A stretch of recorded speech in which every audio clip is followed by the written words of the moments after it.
Hello guys, welcome back to the channel. My name is Theo. If this is the first time you stop by the channel, make sure that you hit that subscribe button, hit that notification icon so you can get notified whenever I drop new videos. I drop videos every Sunday at 6 a.m.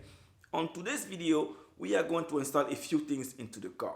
We are going to replace the intercooler hot side, cold side, and the actual intercooler on the car. Now, a lot of people don't know these names on intercooler hot side, cold side. They have different names for that. So I'm going to use that for you. So what we are replacing today is the Mini Cooper NoiseMaker sound, intercooler, muffler, and the actual intercooler. These are the terms that I use on the forum. So let me just use that so that people are familiar. So this pipe right here,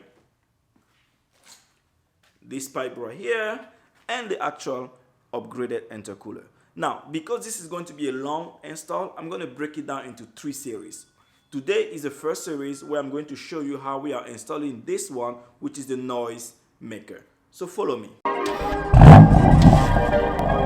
Perfect.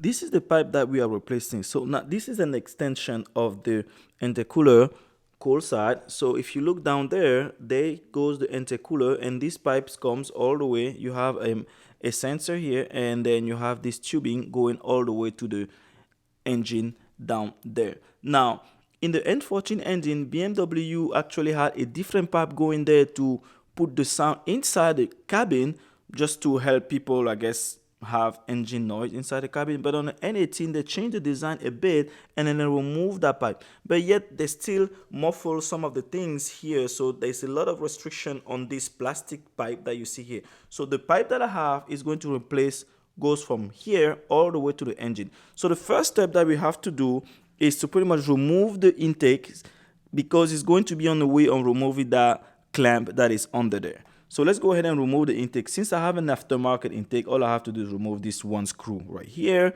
and then remove that clamp, and then remove this whole part. Then I will have enough space to be able to put my fingers and remove the clamps that are securing this pipe. Now, I recommend that when you remove this pipe, you remove it by section, because it is a little difficult, especially if you have that NoiseMaker part that goes inside the firewall to the cabin.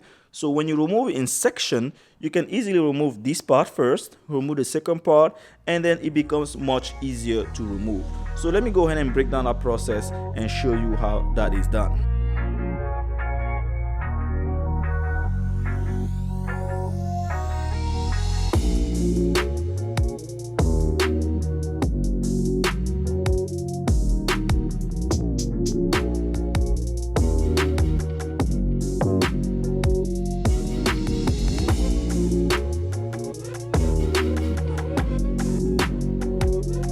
If you have the N14 engine, you pretty much have a pipe going from here, this side, all the way here. So pretty much by removing the intake, that will give you enough space to go ahead and remove that pipe as well. So all we have to do now is remove this clamp, that clamp that is located right here, that clamp right there, and then these clamp that are holding by pretty much where you just put your screwdriver right here and pop it, and that will come off.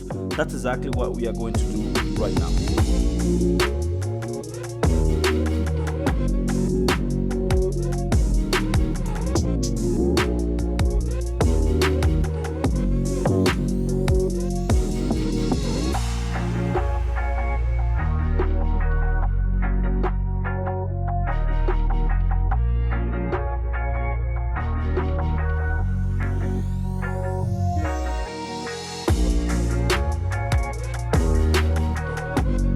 After some effort right here, the first pipe is out. So you have to pretty much put the screwdriver inside and kind of like wiggle it around while pulling, and then it's going to remove right here. So this is the clip that was securing the other bottom portion of the hole. So you put a screwdriver on this end, and then you pull it, this clip will come out. So once you remove this pipe, you see that you have more space. So now what we have to do is remove this clamp right here so that we can remove this area. Then the final clamp down there will be the last one to do. All right, so after a lot of effort, I had to remove the final piece. So there was a clamp here, just like this one, and this is pretty much where you had that other clamp that you have to put the screwdriver here and pull. So pretty much the way you remove the clamp, you can either use a screwdriver to remove right here and turn it, or you can use a 7mm socket, which is what I was using because it was always easy to use that compared to a screwdriver, because the angle that these clamps are placed, you cannot really fit a screwdriver. So a 7mm, if you have a swivel head like that, that is also great. So pretty much remove like that.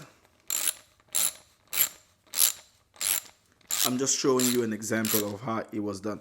So as you can see now, it's only removing one part. So the other part is still tight. So to undo this part, what you have to do is take a screwdriver and pretty much place it somewhere around here and kind of start pulling these areas like that, and then you will get it, as you can see, you will get it loose like that. Then you can remove. So I've spent a lot of time figuring out on this end right here. That's where you see these marks are pretty much where that will stay. So I don't think I'm going to remove that part again. So that's how you remove it. The final step is to install the clamps into the pipe. The bigger part will go to the engine side, and then the smaller pipe will go into the intercooler side, which is this pipe right here. So you just put it and secure the clamp. I always recommend to put the clamp in a way that in the next time that you want to remove it will be easier. So I kind of place them this way so that when I put it, as you can see, I will have the top mount right here, and then on this end I will have the top mount right here, and I can remove it easily or screw it easily. So let me go ahead and do the installation, and that's it. This is the finished product. As you can see, I put the clamp right here, and the other clamp, as you can see, down there.